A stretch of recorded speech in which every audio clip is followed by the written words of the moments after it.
بسم اللہ الرحمن الرحیم۔ آج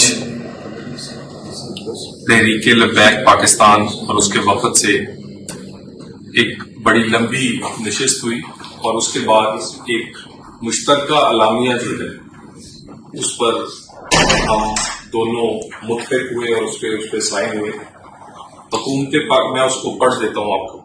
حکومت پاکستان اور تحریک لبیک پاکستان کے مابین درجہ ذیل نکات کے طے پائے، جس کے نتیجے میں 1 مئی 2025 کو ہونے والے مارچ کو مؤخر کر دیا گیا ہے۔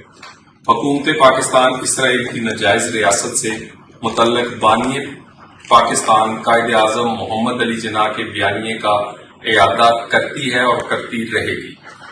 حکومت پاکستان فلسطین کے لیے اپنی امدادی سرگرمیاں، طبی ساز و سامان کی فراہمی کو ہمیشہ کی طرح جاری رکھے گی۔ نیز حکومتی سرپرستی میں ماہرین کی ٹیم کے ساتھ تحریک لبیک پاکستان بھی رضاکارانہ طور پہ شامل ہوگی تاکہ فلسطینی زخمیوں اور قابل علاج افراد کی طبی امداد کو یقینی بنائے۔